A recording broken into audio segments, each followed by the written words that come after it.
Chaque photo porte une histoire et chaque histoire nous ramène ici, dans la ville de Fès, qui a vu le début de notre histoire de famille. C'est un lieu chargé de souvenirs, un point de départ qui a façonné notre passé et qui sera plus tard l'épopée de ma mère. À travers ces images, nous allons explorer les moments marquants, les épreuves qui ont jalonné son parcours, révélant ainsi les liens indéfectibles qui unissent notre famille à ce lieu. Alors rejoignez-nous dans ce voyage émouvant à travers le temps, mais surtout les souvenirs. Donc cette année, en fait, en avril 2025, ça va faire exactement 40 ans que j'ai pu m'évader du village à mon père. Et depuis, malgré que ça fait 40 ans, j'arrive pas à oublier, j'ai du mal. Des fois, je fais encore des cauchemars. Des fois, je suis triste, je pleure toute seule quand je repense à plein d'épisodes qui me viennent comme ça, des souvenirs. D'ailleurs, vous me demandez souvent pourquoi tu pleures. Je dis non, c'est rien. Je veux jamais dire. Mais c'est vrai que la cicatrice, elle a du mal à se refermer parce que je me dis quand même, quelque part, on m'a volé mon enfance. On m'a volé plein de choses, mon innocence. J'en ai jamais parlé, j'ai jamais vu de psychologue, j'ai jamais vu de psychiatre, j'ai jamais vu personne en fait pour pouvoir vider mon sac. Je pense que je vais mourir avec en fait. Donc on est dans la ville de Fès, c'est une ville qui me tient à cœur, c'est la ville natale de ma maman. Tout part d'ici. Il faut savoir que moi, mon papa, il est d'origine sénégalaise. Il va venir dans les années 60 faire un petit pèlerinage, on va dire, la Zawiya Tijaniya. De là, il va demander, en fait, il va vouloir se marier. Et il s'avère qu'il avait déjà un ami sénégalais qui vit ici à Fès, qui est marié à une Marocaine, qui a des enfants, qui a une vraie attache à Fès. Et de là, son ami va lui proposer, en fait, il va lui dire qu'il connaissait une fille de bonne famille. Et voilà, comme ça, il va arriver chez les grands-parents, chez ma grand-mère. Donc, qu'est-ce qui va se passer? C'est qu'ils vont le ramener à la maison, de ce que m'avait raconté ma grand-mère. Ils vont venir demander la main. Ma grand-mère, au début, elle va hésiter, mais par la suite, elle va accepter. Donc, tout de suite après, le mariage, il se fait. Ils font un mariage traditionnel, tout se passe bien. Et au bout de quelques mois, il va emmener maman en France. Et à partir de là, ils vont commencer à vivre leur vie tranquillement. De là, ils vont avoir 4 enfants, dont je fais partie. Je suis la deuxième d'une fratrie de 4. Et tout se passe bien jusqu'au jour où il décide de partir en vacances au Sénégal et il se marie en cachette. Il ne dit rien du tout. Il revient et un jour, il toque à la maison et il vient avec sa deuxième épouse. Sauf qu'à l'époque, déjà, c'était un peu compliqué. Mais il va imposer en fait la deuxième épouse à maman, mais elle ne va pas accepter. Du coup, elle va lui dire, moi, je vais partir, je vais prendre mes enfants et je vais m'occuper de mes enfants et puis toi, tu fais ta vie, quoi. De là, on a pris un appartement, on a déménagé avec maman et on a continué notre scolarité tranquille. Sauf que ce qu'on ne savait pas, c'est que lui, il a pris vraiment une grosse rage par rapport à ça. Et il va décider en fait de faire un plan. Et ce plan, ça va être quoi? Ça va être de lui retirer ses enfants sans qu'elle le sache. Alors, c'était en mai 1978. On était à l'école, donc on se lève comme tous les matins. Maman elle nous prépare, elle nous emmène, elle nous dépose à l'école avant d'aller au travail. Et ensuite, elle s'en va. Et nous, on est à l'école. À 11h30, on était inscrits à la cantine. Je le précise parce que normalement, on devait manger à la cantine. Mais mon père, il se présente à l'école et il leur dit qu'aujourd'hui, il nous récupère parce qu'il faut savoir que j'étais avec mes 2 petits frères. Il nous récupère parce qu'il voulait nous faire manger chez lui. Donc, à l'époque, c'était pas comme maintenant, on va dire. La directrice, elle n'a pas fait d'opposition. Elle l'a accepté. Sauf que moi, je l'ai vu arriver en fait avec un ami à lui. Ils étaient deux à l'époque. Et ils nous font monter dans une voiture. On monte dans la voiture et on commence à rouler. Et je commence à comprendre en fait qu'il y a quelque chose qui se trame. Mais c'est quoi? À l'époque, j'avais que 9 ans. Donc, j'avais pas encore les idées très claires, on va dire. Et on roule jusqu'à arriver à l'aéroport Charles de Gaulle Étoile à Paris. Et de là, quand on passe devant la police, je regarde mes deux petits frères et je leur dis, je pense que notre père nous emmène chez lui au Sénégal. Sauf que j'ai pas la réflexion de crier ou d'alerter ou de faire quoi que ce soit pour expliquer qu'en fait, notre père, il est en train de nous enlever, quoi. Je reste stoïque, je ne sais pas quoi faire. Je regarde les deux petits et je leur dis, on va partir au Sénégal, on va partir au Sénégal. Moi, j'avais peur. Il faut savoir que 9 ans, on ne peut rien faire contre deux hommes, surtout. Et de là, ben, ils nous embarquent et on passe la police, la douane et on monte dans l'avion. Là, j'ai tout de suite compris, en fait, qu'il était en train de nous enlever, qu'il était en train de nous arracher à notre mère. Et que de là, je me suis retournée vers mes deux petits frères, sachant que je ne l'ai pas précisé, l'un avait 7 ans et l'autre 5 ans. Moi, j'avais 9 ans. On voulait crier, en fait, plutôt moi, je voulais crier, mais je n'ai pas osé. J'avais peur, parce que c'est vrai qu'à l'époque, mon père, il me faisait très, très peur. Donc, je n'ai pas eu, en fait, le courage de donner l'alerte. J'ai juste regardé mes petits frères. Et je leur ai dit, bon, je crois qu'ils nous emmènent au Sénégal. 6h30 plus tard, on se retrouve à Dakar. De Dakar, on se retrouve dans une petite ville à côté de Dakar qui s'appelle Saint-Louis. Eux, ils appellent ça Ndar. Et je pense que c'était de la famille proche. On passe la nuit là-bas. Le lendemain matin, on se lève. Et tout ça, il faut que je précise que moi, j'étais en crise. Hein. Je pleurais. J'étais pas bien. Mais bon, je pouvais rien faire. Il nous emmène, il prend une voiture et il nous emmène, on va arriver dans son village natal à lui, qui s'appelle Sinthiou Bamambé. Et donc, c'est au Fouta. Village totalement sans eau, sans électricité, sans rien du tout.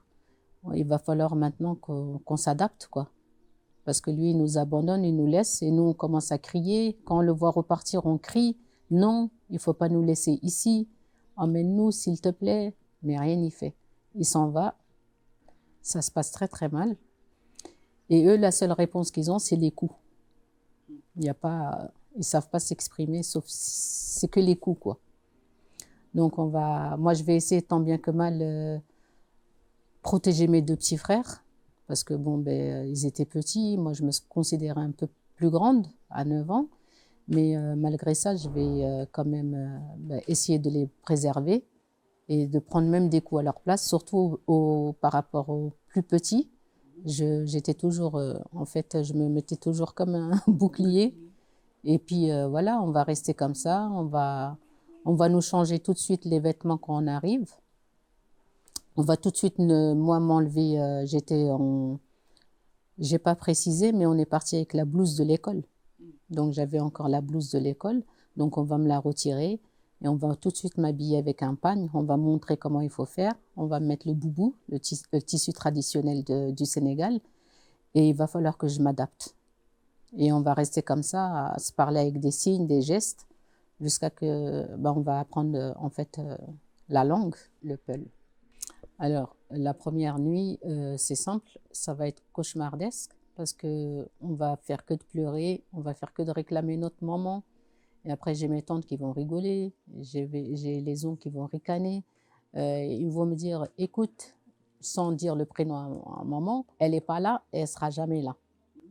Et le souci, c'est que le matin, on se lève et le papa, il avait disparu. Il est reparti en France et il nous a laissés. Pas d'au revoir, pas d'adieu, rien du tout.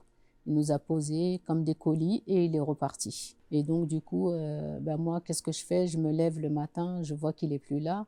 Je vois mes deux petits frères et je me dis, allez, je m'en vais. Et je me rappelle une de mes tantes, qui n'était pas très très sympathique d'ailleurs, et qui ricanait et qui me disait ben, va. Je disais oui, je m'en vais. Donc je prenais mes deux petits frères par la main et je sortais en fait de la maison et je commençais à marcher. Je faisais, on va dire, 100-200 mètres et je faisais demi-tour parce qu'en fait il n'y avait pas de route, il n'y avait rien du tout. Il faisait 50 degrés. C'était impossible en fait à supporter. Et donc je revenais à la maison et je pleurais et je disais moi je veux ma mère, moi je veux ma mère. Il me disait il n'y a pas ta mère, tu n'auras pas ta mère, c'est fini, tu verras plus jamais ta mère. Donc voilà, j'ai dû m'adapter, c'était difficile. Dans tout ça, j'ai quand même envie de dire qu'on a eu de la chance d'avoir une grand-mère quand même paternelle aimante. C'était la seule qui nous défendait, hein. Sinon, le reste, c'était vraiment que des coups, que des mots vraiment durs à entendre. On est abandonné à notre sort et il va falloir qu'on s'adapte et qu'on devienne en fait comme des bons petits Sénégalais du village. Donc après, on va essayer de s'adapter tant bien que mal, mais ça va être compliqué parce que on refuse en fait. On nous impose ça, mais on refuse, mais on n'a pas le choix en même temps. Donc qu'est-ce qui va se passer après? C'est que on va quand même prendre sur nous, on va accepter parce qu'il faut survivre, parce il faut tenir, surtout pour les deux petits. Et donc on va rester comme ça, comme je le disais. Il n'y a pas un jour qui passe où je me dis aujourd'hui je rentre en France, aujourd'hui je rentre en France, aujourd'hui je rentre en France. Mais rien, ni fait. On est abandonné à notre sort, on n'a pas de possibilité on n'a pas d'échappatoire. Le jour où maman elle rentre à la maison après le travail, on lui dit que les enfants ils ont été amenés par son mari. Elle comprend tout de suite. Elle va tout de suite à la police, à la gendarmerie pour signaler l'enlèvement. La police, qu'est-ce qu'ils vont faire? La gendarmerie, ils vont tout de suite contacter l'aéroport Charles de Gaulle et demander est-ce que monsieur Untel est passé à l'aéroport avec des enfants. Elle va avoir malheureusement confirmation comme quoi ce monsieur a bien embarqué avec ses 3 enfants et que l'avion, il a déjà décollé depuis au moins 3 heures. De là, elle va rentrer à la maison et elle va pousser un cri strident. Alors, ils vont nous inscrire à l'école, bien entendu, mais il faut savoir que c'est un petit village. Il y avait, dans mes souvenirs, 3 classes, 3 niveaux. Donc, une fois que les 3 niveaux ils étaient passés, en fait, on n'avait pas trop le choix. Et on va quand même y aller à l'école. Moi, je me souviens d'ailleurs que j'étais toujours la première de la classe avec des très bonnes notes. Le souci, c'est que à un moment donné, en fait, il n'y a plus de classe pour moi et on va demander à ma famille d'accepter de m'envoyer à Dakar pour suivre ma scolarité. Ils vont totalement refuser. Ils vont dire, il est hors de question qu'elle bouge d'ici, quoi. Donc du coup, j'ai pas pu malheureusement suivre une scolarité, on va dire, normale. Mais j'ai quand même été à l'école pendant 3 ans. Après, qu'est-ce que je fais? On va m'apprendre, bien entendu, à faire à manger. On va m'apprendre à emmener le linge, à le laver dans les rivières aux alentours quand il y a de la pluie, bien entendu. Parce que comme je l'ai précisé au début, il n'y avait pas d'eau courante, il n'y avait pas d'électricité. Donc on allait chercher l'eau au puits avec les bassines sur la tête ou bien des seaux. Et on va nous apprendre en fait à être une femme modèle, quoi. C'est pas, je ne vais pas généraliser, je parle de ma propre famille, c'est-à-dire la famille à mon père. C'est comme ça qu'on voyait les choses. Je vais le faire tant bien que mal parce que j'ai pas le choix, parce que on me frappe tous les jours, parce que j'ai pas le droit à la parole, j'ai pas le droit de m'exprimer. Je suis une vraie victime dans cette histoire-là. Je dois subir et me taire. Je ne peux pas me rebeller. Donc, qu'est-ce que je vais faire? Je vais accepter. Je vais accepter tout ce qu'on me dit de faire, je vais le faire sans broncher. Alors, il faut que je précise aussi que j'ai eu beaucoup de difficultés parce que comme j'étais claire de peau, on ne m'acceptait pas trop. Et comme ils savaient en plus que ma maman, elle était d'origine arabe et ils n'aiment pas trop ça. Donc, ils n'arrêtaient pas de me dire Tchafar, Tchafar, Tchafar, ça veut dire l'arabe, l'arabe, l'arabe. Et on m'appelait plus par mon prénom, on m'appelait que Toubak, Toubak, Toubak. Et bon, ben, j'ai fini par assimiler ça aussi, même si ça, quelque part, ça me gênait, mais bon, je pouvais rien faire. Et ce qui va se passer, c'est qu'après, on va quand même se dire, bon, c'est perdu, vous allez rester là, maintenant il va falloir s'adapter, il va falloir ben, apprendre à vivre comme les villageois et accepter en fait le destin. Sauf que moi, j'apprends plus tard, beaucoup plus tard, que maman, elle a alerté les autorités françaises et ils vont envoyer l'armée sénégalaise, des soldats, jusqu'au village pour essayer de nous retrouver. Ils vont arriver au village, sauf que la famille à mon père va être alertée. Ils vont nous prendre, mes deux petits frères et moi-même, ils vont nous enfermer dans des malles. Ils vont nous dire, vous ne respirez pas, vous ne faites pas de bruit ni rien du tout. Si jamais vous faites quelque chose, en gros, vous êtes mort, quoi. Donc, ils nous ont enfermés dans les malles. Et j'entends les pas des soldats qui crient qui cherchent, qui sont armés, bien entendu, qui cherchent et tout. Malheureusement, ils n'ont pas le réflexe, en fait, d'ouvrir les malles pour voir s'il y avait quelque chose ou si on était dedans.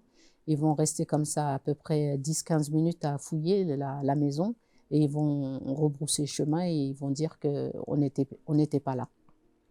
Donc, de là, il faut savoir que maman, elle prend tout de suite, comment dirais-je, contact avec le consulat de France à Dakar. Elle va déposer là-bas nos noms, les prénoms, et eux, ils vont faire leur possible, en fait, pour essayer de nous récupérer, mais ils vont jamais réussir. Pourquoi? Parce que c'est un village reculé, parce qu'ils sont solidaires, parce que quand il y a un étranger qui arrive dans le village, ils vont lui sauter dessus. D'ailleurs, c'est ce qui va arriver plus tard dans mon histoire sur mon vécu, c'est ce qui va arriver à ma maman. Elle va se déplacer au bout de 3 ans pour venir nous récupérer, pour essayer de nous récupérer. Sauf que tout le monde va lui tomber dessus. Elle va être vraiment maltraitée par tout le village, y compris ma famille, parce qu'ils ne vont pas accepter. Ils vont lui dire tu n'as rien à faire ici, tu ne récupères pas tes enfants, tu ne fais rien du tout. Ma mère, elle avait quand même de la force, donc elle ne se laissait pas faire. Elle ne connaissait pas du tout le Sénégal, elle n'avait jamais mis les pieds. Elle va quand même prendre son courage à deux mains parce que ça fait déjà 3 ans qu'elle se bat toute seule. Et elle a envie de récupérer ses enfants. Elle a sa maman qui l'aide, paix à son âme. Elle a sa sœur, elle a ses frères qui la soutiennent. Mais elle va prendre son courage à deux mains, elle va prendre un billet, elle va arriver à Dakar. De Dakar, elle va prendre un taxi pour arriver au village. On était dans la maison et on entend des gens crier qui disent oui, il y a une Toubak, il y a une Toubak qui est arrivée. Et nous, on ne sait pas en fait. On dit ok. Et d'un seul coup, on voit c'est qui? C'est maman qui arrive. On était tellement soulagés, on était tellement contents. On se dit ça y est, on va être libérés, on va repartir en France, on va continuer notre vie tranquillement et tout. Sauf qu'entre-temps, sa sœur à mon père, elle va envoyer un télégramme en urgence et elle va lui dire la mère des enfants, elle est ici au Sénégal, elle est ici au village. Qu'est-ce qu'il va faire mon père? Il va sauter dans le premier avion et il va arriver, on va dire le lendemain, il était là. Dès qu'il est arrivé, c'était grosse bagarre. Vraiment une grosse bagarre avec maman. Ils sont arrivés au Mans? Ah oui, complètement. Et elle ne s'est pas laissé faire. Hein. Et nous, on pleure, on crie, on a envie de repartir avec notre mère. Lui, il n'est pas d'accord du tout. Tout le village, en fait, même si c'est Hulk, en fait, quand tu as tout un village qui se met contre toi, tu peux malheureusement rien faire. Donc, elle va essayer tant bien que mal de négocier avec mon père. Elle va lui dire, s'il te plaît, ça fait 3 ans que les enfants, ils sont tout seuls. Ça fait 3 ans que je les ai pas vus. Ça fait 3 ans qu'ils vivent, ils sont abandonnés à eux-mêmes. Et lui, il va dire un non catégorique. Ils vont pas repartir. Sauf qu'elle va tellement pleurer qu'après, il va lui dire, ben, je te donne l'autorisation d'en prendre un. Et de là, elle va choisir celui qui est juste derrière moi parce qu'il faut dire qu'il était malade. Les deux étaient malades. Hein. Ils avaient le ventre bien gonflé, des maladies que je ne saurais pas dire ce que c'était. Elle va le prendre lui et elle va repartir. Et de là, on va couper. Ah, tu pries. Même moi, arrête.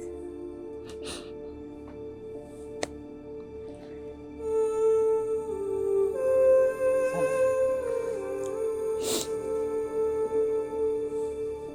Attends.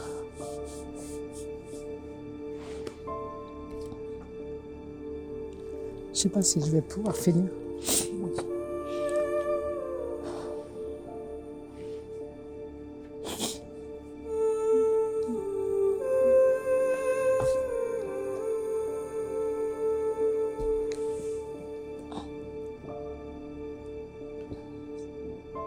Ça va? Ouais, ça va. Ça va être dur là de finir. Je me suis toujours demandé comment, à son jeune âge, elle a pu supporter autant d'épreuves, sans jamais perdre l'espoir, et surtout comment elle a trouvé la force de survivre. L'image, en fait, maman qui repart avec mon petit frère, et nous, on reste derrière, et puis voilà, on n'a pas le choix. Et je me dis combien de temps ça va durer encore. Donc, ce qui va se passer, c'est qu'elle va retourner avec un de mes petits frères, et nous, on va continuer à rester donc au village. Moi, je vais continuer à apprendre tout ce qu'il y a à apprendre. Ça y est, maintenant, je commence à oublier quasiment le français. Je ne parle plus que je gère vraiment la langue du village, du pays. Et mon petit frère, pareil. Et à un moment donné, en fait, il va se passer encore 2 ans avant que mon père y revienne. Et pendant ces 2 ans-là, il faut savoir que ma grand-mère, elle va travailler jour et nuit et elle va le supplier de nous ramener, mon petit frère et moi. Elle va lui donner à chaque fois de l'argent. Elle va lui dire comme ça, quand tu vas, la prochaine fois que tu pars en vacances au Sénégal, je te donne de l'argent. Comme ça, tu peux ramener ma petite fille et mon petit-fils. Il va lui promettre, il va lui dire, il n'y a pas de souci. Il prend à chaque fois l'argent. À chaque fois, il prenait l'argent, il disait, je mets de côté, je mets de côté, je vais ramener ta petite fille et ton petit-fils. Entre-temps, donc, ce qui va se passer, c'est que arrivent les grandes vacances et on va garder un petit espoir. Là, ça fait déjà 5 ans qu'on est sur place. Ça fait 5 ans qu'on se fait battre. Ça fait 5 ans que personne nous câline. Ça fait 5 ans que personne nous parle avec amour. Ça fait 5 ans que on vit vraiment dans la misère totale. Il va passer ses vacances. Il va nous donner un petit espoir. Sauf qu'à la fin des vacances, surprise, il me dit, je vais emmener ton petit frère et ma demi-sœur. Et il va me dire, toi, j'ai décidé que tu restes là. Tu ne rentreras jamais en France. Et mon cauchemar, il va continuer. Et je vais continuer à espérer tous les jours. J'ai aucun moyen de communication. Et je me dis qu'un jour, peut-être que j'aurai la chance de repartir aussi. Sauf que au bout de quelques temps après que mon père y soit reparti avec mon dernier petit frère qui était resté et ma demi-sœur, on va recevoir un courrier. Il va envoyer un courrier à sa famille. Il va leur dire, le premier qui la demande en mariage, vous lui accordez. Malgré que tu étais mineur. J'étais pas au courant, j'étais mineure, je ne savais pas c'était quoi le mariage, je ne savais rien du tout. Il leur dit, comme ça, sec, le premier qui la demande en mariage, vous lui accordez. Moi, j'ai décidé qu'elle devait mourir là-bas. Donc, moi, je ne suis pas à ce moment au courant de cette lettre-là, je la vois plus tard. Je ne dis rien, je prends sur moi. Et à un moment donné, il va s'avérer que maman, elle va faire une deuxième tentative. Elle va arriver par surprise. Elle va venir me chercher. Elle arrive, elle rentre dans la maison, ils la voient tous, encore pareil. Lui aussi, il va sauter encore dans le premier avion, il va arriver, il va venir la rejoindre. On n'a pas le temps de se sauver. Donc, on espère, elle pleure. Elle lui dit, oui, s'il te plaît, j'ai besoin de récupérer ma fille. Elle est malade, elle est petite, regarde comment elle est, malnutrie. Enfin, plein de choses. Sauf que lui, en fait, pas d'âme à cette époque-là. Donc, il refuse. J'ai décidé qu'elle va mourir ici. Et maman, elle lève ses mains au ciel. À ce moment-là, elle dit, oh mon Dieu, il a dit qu'il avait décidé qu'elle allait mourir ici. Si c'est ta volonté, pas de souci. Mais si ce n'est pas ta volonté, oh mon Dieu, aide-moi à récupérer ma fille. De là, un de mes oncles va m'emmener chez un marabout réputé du village. Je me rappelle vraiment comme si c'était hier cette image. Ils vont me tirer par la main, ils vont m'emmener, on va rentrer dans la case. Je ne sais pas si tu pourras leur montrer c'est quoi une case, parce que voilà. On va rentrer chez ce marabout-là, il va dire, je veux que tu lui fasses quelque chose tout de suite, je veux qu'elle oublie sa mère, je veux qu'elle oublie sa grand-mère, je veux qu'elle oublie ses oncles, je veux qu'elle oublie sa tante, je veux qu'elle oublie ses frères. Elle doit oublier tout ce qui est famille du côté marocain. Je me souviens comme si c'était hier, et après tu as le marabout qui prend sa petite planche en bois et qui commence en fait à écrire des choses que je ne comprenais pas. Ensuite, il va laver cette planche en bois avec de l'eau. Et il y a de l'eau noire en fait qui va couler dans une bouteille. Et il va la tendre à mon oncle. Il va lui dire, dès que vous rentrez, vous lui faites boire cette eau-là et vous la lavez avec. Donc moi, je suis évidemment en panique. Je reviens, ma mère, elle me regarde. Elle me dit, ils t'ont emmené où? Ils t'ont emmené où? J'essaie de lui expliquer. Je lui dis, chez un marabout. Donc elle prend en panique. Et elle me rentre tout de suite dans la chambre. Elle commence à me lire dessus et tout. Elle me dit, refuse de boire, surtout, refuse de boire. Mais je dis, mais je vais faire comment en fait? Parce que j'avais une de ces tantes qui était super, super méchante. Et s'il fallait me tenir à quatre pour me faire avaler cette potion, j'ai envie de dire, elle n'allait pas se gêner, quoi.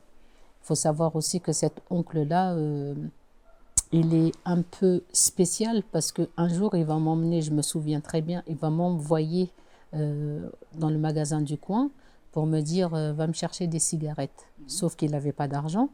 Il veut que j'aille lui chercher des cigarettes par crédit. Donc moi, je sais pertinemment qu'il a déjà des crédits. J'y vais quand même tant bien que mal. J'arrive, le commerçant, il me voit, il me dit non tout de suite. Donc moi, je repars. Et j'arrive, je lui dis, excuse-moi, oncle, il a dit qu'il ne voulait pas te donner les cigarettes. Alors je me souviens qu'à ce moment-là, il a pris une corde énorme. Il m'a arraché le dos avec la corde. Il m'a fouetté jusqu'au sang. Si bien que le boubou que je portais, il était complètement déchiqueté.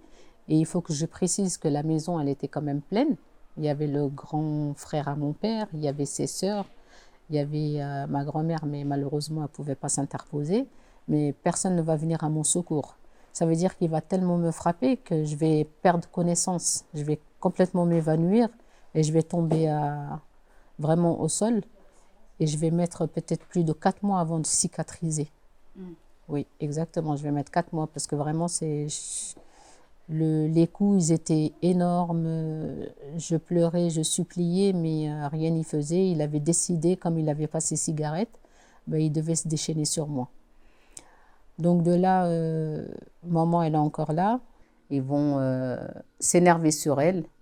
Ils vont même pas laisser en fait maman dormir à la maison. Elle va passer les nuits dehors, toute seule. Je rappelle qu'il n'y a pas d'eau courante, il n'y a pas d'électricité. Et elle va vivre elle aussi des moments vraiment flippants parce qu'un matin, elle va revenir et elle va me dire, mais comment vous faites pour vivre ici? Elle a vu beaucoup de choses bizarres, elle a entendu beaucoup de choses bizarres dans la nuit. Et elle me dit comme ça, je me souviens, heureusement que je connais le Coran, j'ai pu réciter pour me préserver.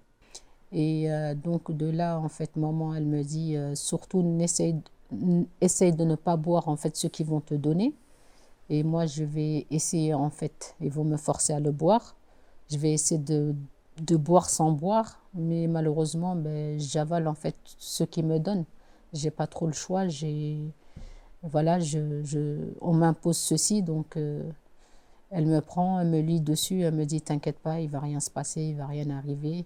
Malheureusement, elle va repartir toute seule, parce que mon père, il va refuser que je reparte. Et elle va repartir et de là, c'est là qu'en fait qu'on va recevoir le fameux courrier le premier qui la demande en mariage, vous lui accordez. Alors, moi, je vais continuer ma vie toute seule. Hein. Là, j'ai à peu près 14 ans. Il va venir un jour, en fait, je suis chez une de mes tantes dans un autre village et on envoie quelqu'un me chercher pour revenir au village de mon père et tout. Et on me dit un matin, c'est la grande sœur à mon père qui vient me voir, qui me dit écoute, tu vas te marier. Ok, je regarde, moi je suis choquée parce que je ne sais pas comment ça je vais me marier. Oui, un tel il t'a demandé, donc tu vas te marier. Mais moi je sais que le un tel en question, il était déjà fiancé à quelqu'un avant de quitter le village. Donc comment ça il va se marier avec moi? Et après, j'ai appris par la suite que la fille qu'il avait demandé en mariage, elle ne voulait plus se marier avec lui. Donc, c'est comme s'il s'est rabattu, en fait, sur moi, quoi. Et après, je vais quand même essayer de m'y opposer. Et je me souviens encore, comme si c'était hier, il y a ma tante qui va me dire, tu vas pas parler, tu vas pas broncher, tu vas pas faire de vagues, tu vas accepter en gros ton destin. Donc de là passe à peu près une semaine et eux ils préparent le mariage, leur mariage bien entendu. Moi j'étais pas d'accord, hein. Je connaissais le gars ni d'Adam ni d'Ève, mais je vais me retrouver mariée avec lui bon gré mal gré et on va m'emmener chez lui. Ils vont faire leur petite fête et tout et le soir on va m'emmener chez lui et voilà, t'es devenue la femme d'un tel. Je vais me retrouver encore dans une autre maison avec plein de personnes. Il faut savoir qu'au Sénégal, ils ont un système. Les femmes mariées, en fait, elles doivent faire à manger 2 fois par semaine, chacune à son tour. Donc, moi, il faut savoir qu'à partir du moment où je suis arrivée au Sénégal, je n'ai jamais grandi. Je suis restée toujours à la même taille, c'est-à-dire 1m31 avec 36 kilos. Donc, il fallait faire à manger pour à peu près une vingtaine de personnes. Je suis petite, j'ai pas beaucoup de force, je sais pas comment ça se passe. Et je dois cuisiner avec du feu de bois, les grosses marmites de riz pour une vingtaine de personnes. Et je lutte et j'ai pas d'aide. Et j'essaye de m'en sortir tant bien que mal. À un moment donné, je me rappelle que quand c'était à mon tour de faire à manger, une fois que le mariage est forcé, parce qu'il faut que quand même je précise que c'est un mariage forcé, j'étais pas du tout d'accord, j'étais pas du tout pour. Ça, c'est des choses dont je parlais pas beaucoup, mais ils savent que c'est comme ça que ça se passe, on n'a pas le choix. Je me rappelle un jour, donc il faisait à peu près 50 degrés. C'est à mon tour de cuisiner. Il fait très très chaud et j'ai la grosse marmite. Et j'essaye de tourner en fait le riz pour, pour la cuisson, on va dire. Et je n'y arrive pas.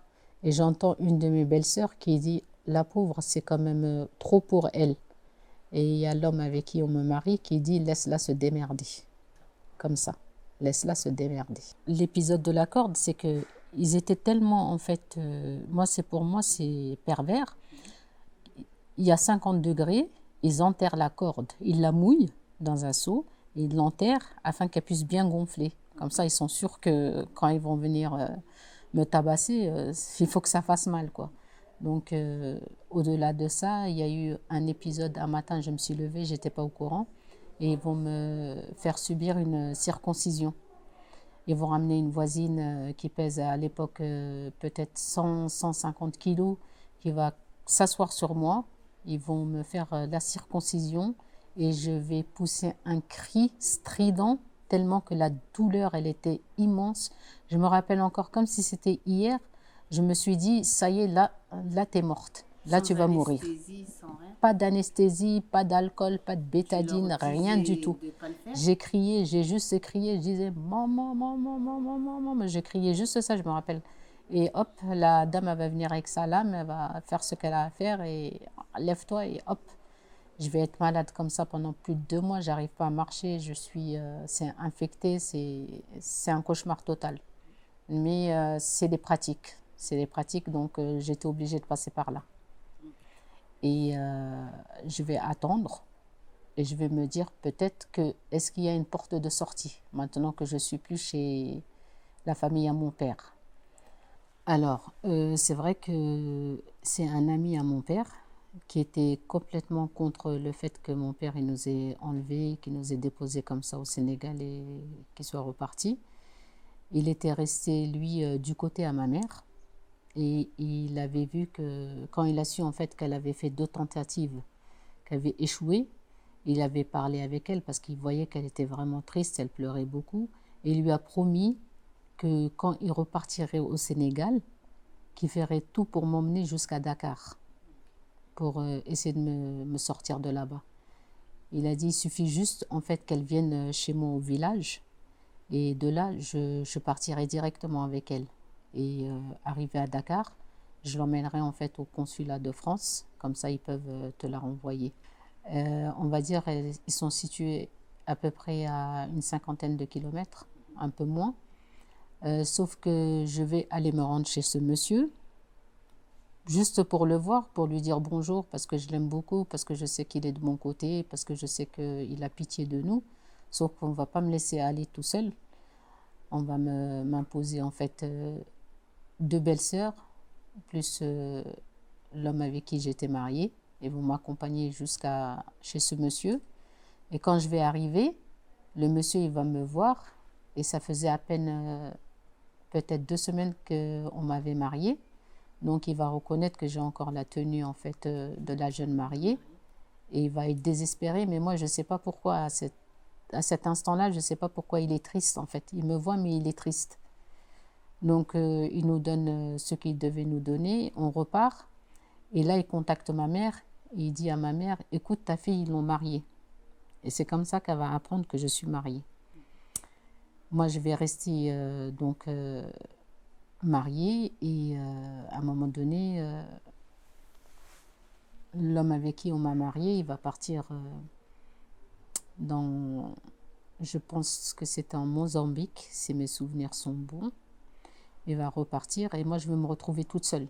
Et là, je me dis que, étant toute seule, j'ai plus mes oncles, j'ai plus mes tantes, j'ai plus les voisins qui étaient tout le temps en train de me surveiller. J'avais une amie qui s'appelait Ramata, avec qui je m'entendais très très bien, mais qui est décédée. Donc ensuite, j'avais une autre amie avec qui aussi je m'entendais bien, qui s'appelait Kumba, mais qu'ils ont marié aussi très tôt, donc qui est partie dans un autre village. Du coup, après, non, j'avais plus d'amis.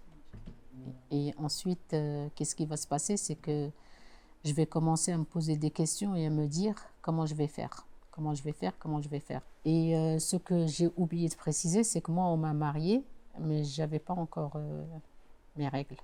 Je peux le dire comme ça. Donc, je ne savais pas ce que c'était. Un jour, je vais me lever et je vais trouver ça comme ça et je vais me dire, je vais être choquée parce que j'ai pas ma mère, j'ai pas ma tante, j'ai personne pour m'expliquer en fait c'est quoi ce truc. Je vais vivre avec tant bien que mal et tout. Et au bout de 2-3 mois, l'homme avec qui j'étais mariée va revenir. Après, ça va être encore des sévices et tout. Bon, je passe.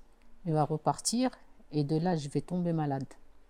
Quand je vais tomber malade et je vais me sentir vraiment, vraiment faible, je vais me dire, il va falloir absolument que j'aille voir un médecin. Je demande à aller voir un médecin. Il faut savoir, c'est aussi, on va dire, à une 30aine de kilomètres, le premier dispensaire disponible. Je prends le taxi, je vais faire des examens, je me fais examiner. On me prescrit après une ordonnance, sauf que, évidemment, je n'ai pas les moyens d'acheter les médicaments. Je mets l'ordonnance dans une enveloppe, je mets un timbre et je l'envoie en France à ma mère. Et je lui dis, est-ce que tu peux m'envoyer ces médicaments-là? Tout de suite après, je reçois un télégramme qui vient au village qui dit, rendez-vous tel jour pour parler au téléphone avec ma mère. Et à ce moment-là, je reprends un taxi, je vais dans le village, la Grande Poste, on appelle ça. J'attends, le téléphone il sonne. C'est maman qui est au bout du téléphone et elle me dit oui, comment ça va et tout. Et elle me dit écoute, j'ai reçu ta lettre. Elle me dit qu'est-ce qui se passe? Est-ce que tu es enceinte? Donc moi, je ne savais pas à ce moment-là que j'étais enceinte. Après, j'ai dit bah non. Elle me dit bah si, les médicaments en fait que tu m'as envoyés, j'ai été voir le docteur, c'est pour les femmes enceintes. Je lui ai dit donc bah alors peut-être. Alors de là, elle me dit écoute-moi bien, ouvre bien grand tes oreilles. C'est la seule et unique dernière chance que tu as de te sauver. Je vais lui dire comment. Elle va me dire, il faut que tu te débrouilles, que tu trouves une histoire à leur dire et que tu te sauves. Parce que là, maintenant, tu es enceinte. Déjà que toi, tu es bloqué là-bas. Si tu accouches là-bas, déjà que tu n'as pas une santé extraordinaire, tu peux mourir et l'enfant aussi, il peut mourir. À partir du moment où elle m'a dit ça, je ne pensais plus à moi en fait. Je me suis dit dans ma tête, il faut absolument que j'essaye de sauver cet enfant. Et je me dis, il va falloir que tu trouves en fait le courage de fuir. C'est tout de suite, pour moi, je pensais vraiment plus à moi. Hein. Ça y est, moi, ça faisait 7 ans et demi déjà que j'étais dans la misère, dans la galère. Et je me dis, au moins, il faut que j'essaye de sauver cet enfant. Et je vais décider un soir, je vais attendre que maman m'envoie de l'argent. Je vais aller récupérer le mandat et je vais aller voir ma belle famille, ma belle-mère. Et je vais lui dire, je dois retourner à Matam pour voir le médecin à nouveau parce qu'il m'a refixé un rendez-vous. C'est important que j'y aille. Et de là, elle va me dire, pas de souci. Et je vais passer voir ma grand-mère paternelle parce que je l'aimais beaucoup quand même. Et je vais lui dire, je vais partir à Matam pour voir le médecin. Mais je ne reviens pas aujourd'hui, je reviendrai que dans 1 jour ou 2 jours. Je vais dormir chez ma grande tante, c'est-à-dire la grande sœur à mon père qui habitait dans un village à côté de Matam qui s'appelle Ourossogui. Je vais dormir chez elle et je reviendrai dans 2 jours. Pourquoi j'ai dit ça? Parce que je me suis dit dans ma tête, il fallait que j'ai un plan en fait, que j'ai du temps pour me sauver. Et de là, je vais prendre le premier petit taxi qui va m'arrêter directement au village Ourossogui. Pourquoi Ourossogui? Parce que les grands taxis qui partent à Dakar, ils partent de ce village. Sauf que, comme je l'ai dit, ma tante, elle est de Ourossogui. Donc moi, je vais descendre de petits taxis et je vais aller vers les chauffeurs des minibus qui vont vers Dakar. Je vais commencer à négocier avec lui mon départ pour Dakar. Il va me dire, à l'époque, je crois que c'était 5000 CFA. Je vais lui donner tout de suite l'argent. Sauf que pendant que je lui donne l'argent, j'entends derrière mon prénom. Donc je me retourne et je vois c'est le mari à ma tante. Il me dit pourquoi tu parles avec les chauffeurs de Dakar? Je lui dis non, je me suis trompée, je cherche les chauffeurs de Matam parce que je dois aller voir le médecin. Et je tremblais comme une feuille. Et ensuite il me dit ok, j'ai dit mais de toute façon je vais à Matam et je reviens dormir chez vous. Lui il part et je pense qu'il part pour prévenir ma tante. Et moi, qu'est-ce que je fais? J'ai tout de suite le réflexe d'aller voir le chauffeur et je lui donne l'argent et je lui dis est-ce que je peux marcher 1 ou 2 kilomètres? Parce que de toute façon, il n'y avait qu'une route, hein. On ne pouvait pas se perdre. Et est-ce que tu peux me récupérer plus loin? Et lui, il va être très sympa, il va me dire oui, il n'y a pas de problème. J'ai dit c'est juste parce que je n'ai pas envie qu'on me voie et tout. Voilà. Et je marche 2 kilomètres et j'attends. J'attends. Il fait au moins 45 degrés. J'attends sous le soleil. J'ai pas d'eau, j'ai rien du tout. Mais je patiente en espérant en fait que il s'est pas foutu de moi, quoi. Je me dis peut-être il a pris l'argent, il va pas s'arrêter, il va pas venir me chercher. Mais au final, j'entends un klaxon et je suis contente à ce moment-là parce qu'il s'est arrêté, il est venu me récupérer. Je saute dans le grand taxi et nous voilà partis pour Dakar. Il faut savoir qu'il y avait à peu près 8 heures de route. On arrive à Dakar à 2 heures du matin, sauf que moi, pareil, j'ai à peine 14 ans et demi, je ne connais personne, je ne sais pas où aller, sauf que dans le minibus, j'ai sympathisé avec mon voisin, c'était un monsieur. Je lui ai dit, je suis désolée, je ne connais personne à Dakar, j'ai peur, je suis toute seule, est-ce que vous pouvez m'emmener chez vous dormir? Il me dit, moi, je ne peux pas t'emmener chez moi, mais par contre, je peux t'emmener chez ma sœur. La condition, c'est que dès qu'il fait jour, en fait, il faut que tu partes. Je lui ai dit, oui, c'est gentil, moi, dès qu'il fait jour, de toute façon, je sais où je dois aller, donc il n'y a pas de souci. Il m'emmène chez sa sœur, elle m'accueille très très bien, elle me fait une petite place, je m'allonge et j'attends, je dors pas, moi j'attends juste que le jour il se lève pour reprendre donc ma fuite. Et à un moment donné, j'entends l'appel à la prière, je me dis bon, le jour il va pas tarder à se lever. Il se lève, je m'habille, je remercie la dame et je sors et je commence à prendre des bus, des minibus, des taxis, et je leur demande le consulat de France, sauf que, comme je t'ai dit, moi j'avais oublié complètement le français. Donc quand je disais consulat de France, il y en a qui comprenaient restaurant de France, donc ils m'emmenaient dans des restaurants, et je leur disais non, c'est pas ça. Et c'est un vendredi, je me souviens très très bien de ce jour-là, c'était un vendredi 12 avril 1985. Je commence à désespérer, il est presque midi. Je sais que après c'est le week-end, donc il faut absolument que j'arrive au consulat de France avant qu'il ferme. On est le vendredi 12 avril 1985. Je sais qu'il faut que j'arrive avant midi, midi et demi, parce qu'après c'est le week-end. Je ne connais personne sur Dakar, je n'ai pas d'argent, j'ai aucun moyen, quoi. Donc je me dis, allez, il faut vraiment que tu recherches, que tu demandes à tout le monde. Et à un moment donné, je prends un bus et il m'arrête devant le consulat. J'arrive au consulat, il y a un garde, évidemment, qui me stoppe. Et je lui dis, s'il vous plaît, s'il vous plaît, s'il vous plaît, j'ai besoin de voir Madame Pézril. Je me rappelle de son nom encore. Il me dit, notez votre nom sur un bout de papier. Il rentre avec mon nom, il me dit attendez ici, et moi je tremblais de tout mon corps. Et d'un seul coup, je vois une Française qui sort en courant. Elle arrive, elle me dit vous êtes mademoiselle un-telle? Je lui dis oui. Elle m'a attrapée par le bras, je m'en rappellerai toujours comme si c'était hier. Elle me rentre dans le consulat et elle ferme le consulat, elle ferme le bureau, elle appelle tout le monde, elle dit que personne ne la dérange. Ensuite, elle appelle son mari aussi qui travaillait dans le consulat. Elle lui dit, écoute, j'ai la petite Untel qui vient d'arriver dans mon bureau. Il me dit, t'es sûr que c'est elle? Il dit, oui, je suis sûr parce que j'ai sa carte d'identité que sa maman m'avait laissée et c'est vraiment elle. De là, ils vont fermer leur bureau. On va sortir par derrière parce que il faut savoir que j'avais beaucoup de familles aussi qui vivaient sur Dakar. Ils vont me mettre un châle sur la tête, ils vont me couvrir. Elle va venir à ma droite, lui à ma gauche. Ils vont m'entourer et ils vont m'emmener chez eux directement. Je me souviens qu'à l'époque, je suis arrivée avec un boubou, avec mes nattes et tout.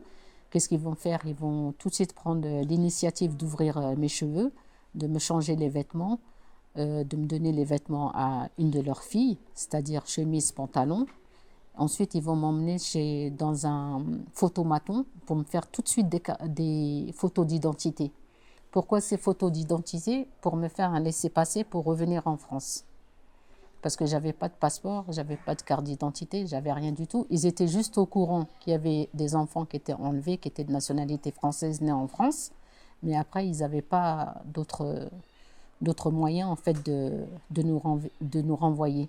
Moi, je fais les photos d'identité, je patiente 2 jours. Il faut savoir que c'est le week-end, donc ils vont faire plein de démarches, on va dire, entre guillemets. Ils vont quand même pousser les grandes portes pour qu'on puisse me faire le laisser-passer. Et de là, elle va m'acheter un billet avec, bien sûr, le consulat. Et elle va téléphoner en France et elle va appeler à la maison et elle va leur dire dimanche à 23h45 va atterrir l'avion qui part de Dakar pour Paris-Charles de Gaulle et votre fille, elle est dedans. Sauf que quand elle appelle à la maison, maman, elle est au travail. Donc c'est mon petit frère qui répond. Elle lui laisse le message. Et quand maman, elle rentre, mon petit frère, apparemment, il lui aurait dit, voilà, la dame, elle a appelé. Elle a dit que ma sœur, elle arrive dimanche à 23h. Elle était tellement choquée je crois qu'elle l'a frappée parce qu'elle lui a dit, c'est pas des choses sur lesquelles on peut blaguer.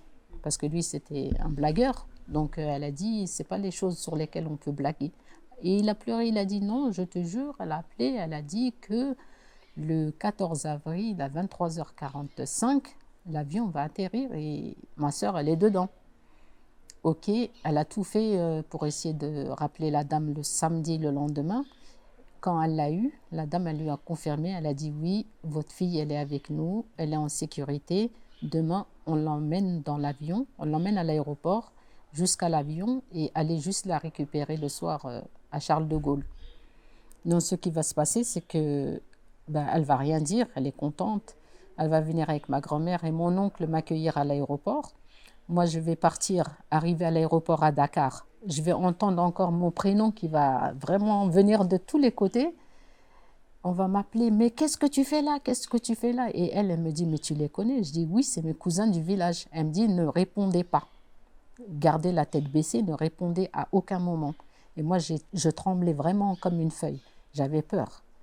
Et ensuite, ils ont décidé quoi? Comme ils avaient évidemment leur passe consulaire, ils m'ont accompagné jusqu'à la douane. Ils m'ont fait passer la douane. Ensuite, elle a regardé un petit peu autour de moi, en fait, les voyageurs.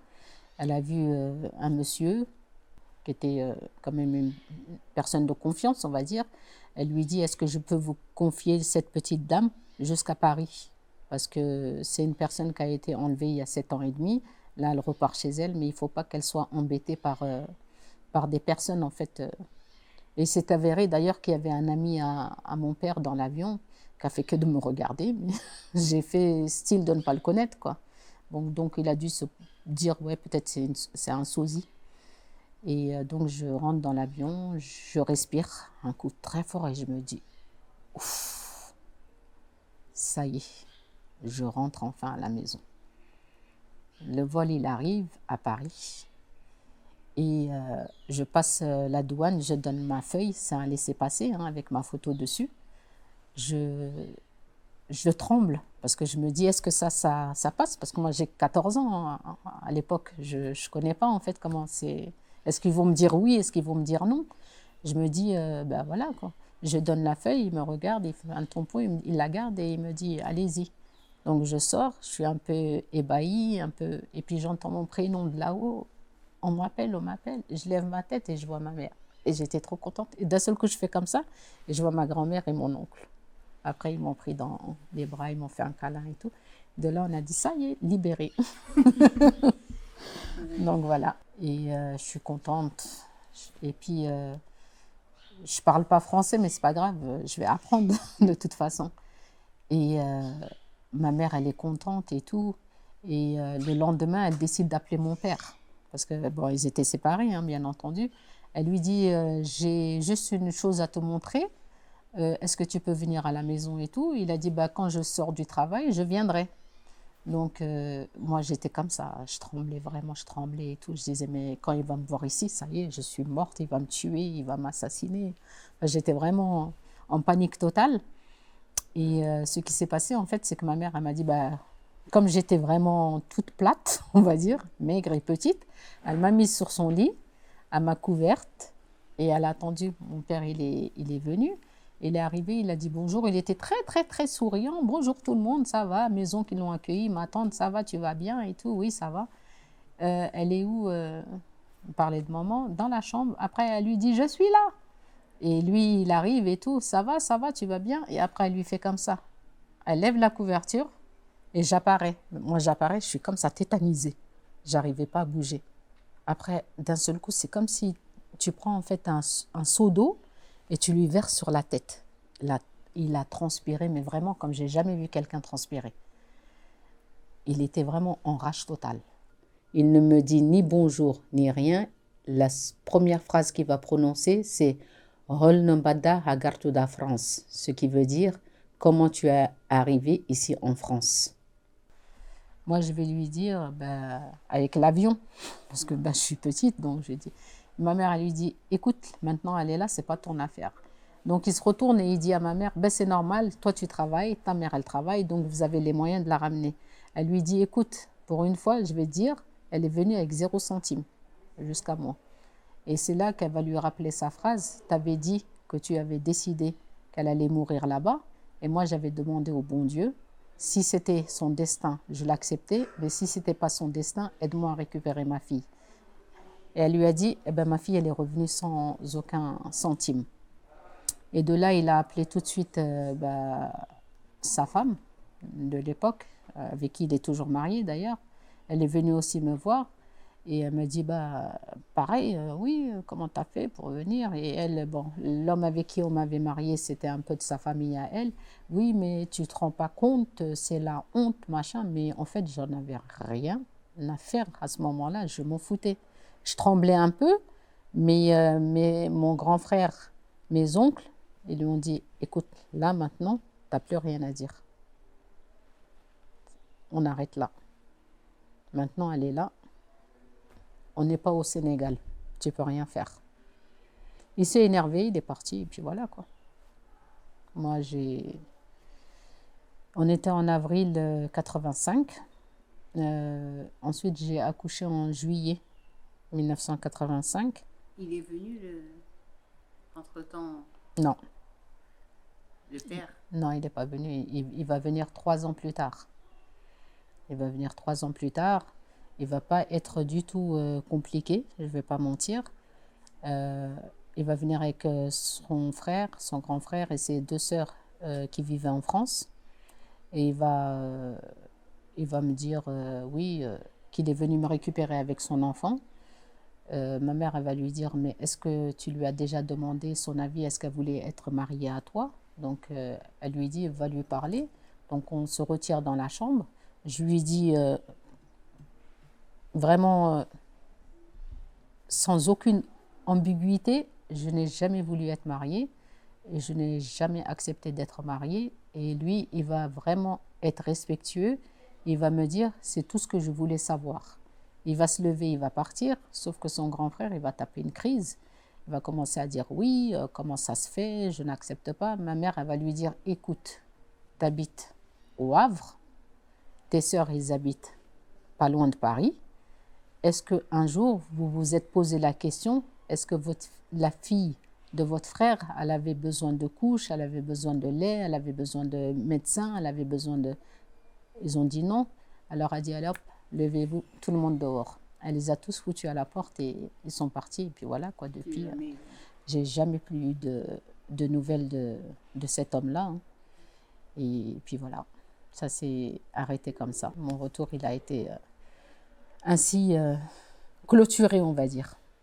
Et voilà, après, on va dire, je vais redémarrer une deuxième vie après tout cela. Je suis en pleine réflexion parce que c'est vrai que moi j'estime que quelque part, même si c'est mon père, il aurait pu quand même nous demander pardon parce qu'il nous a privés de notre enfance, il nous a privés de notre mère, de notre famille et tout ça pour des questions de culture. Et je trouve ça dommage. Maintenant, c'est vrai que c'est pas pour autant que j'ai coupé définitivement les ponts avec lui, malgré que la plupart des personnes qui connaissent mon histoire me disaient toujours, mais moi, ça m'arriverait, ça, c'est mes parents, même si c'est mes parents, c'est fini, quoi. Donc, moi, je me dis que quelque part, quand même, il y a un bon Dieu quelque part, parce que j'ai pu quand même revenir et j'ai repris une vie à peu près normale.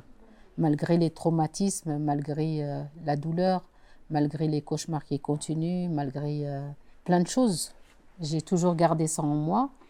Aujourd'hui, si j'ai décidé de m'en parler, est-ce que c'est parce que j'ai envie de me débarrasser un petit peu ou de partager ou bien d'éveiller les consciences? Je ne peux pas te dire, mais en tout cas, je sais que ça va peut-être aider pas mal de personnes pour l'avenir et en espérant que de jours meilleurs sont devant nous. Et puis voilà quoi. La seule chose que je veux ajouter, c'est que est-ce que d'avoir raconté mon histoire, ça va m'aider à oublier? Ça, jamais.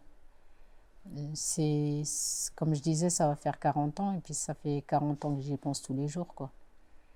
Même si on me dit c'est peut-être ton destin, c'était écrit comme ça.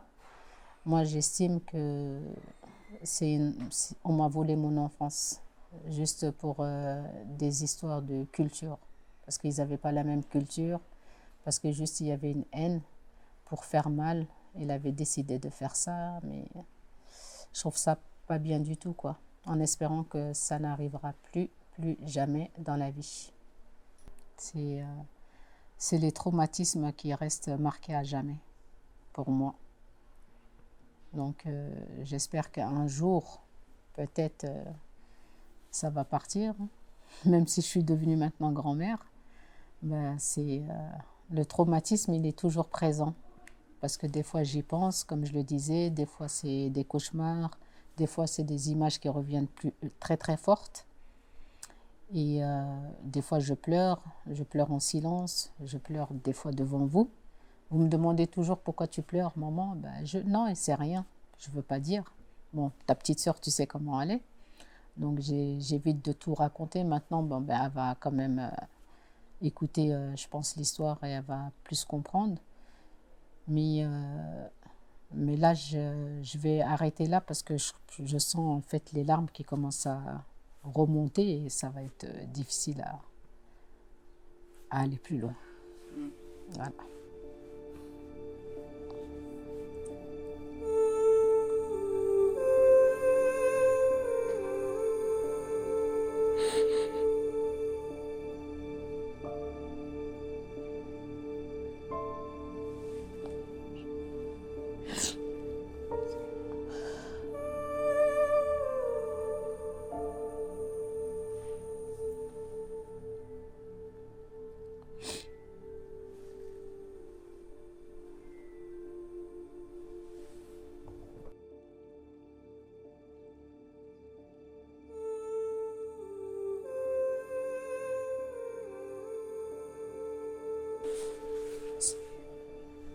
Bon, moi j'arrête. Ouais, je peux plus là. C'est trop dur. C'est trop dur. Là, je pourrais plus. Je peux plus.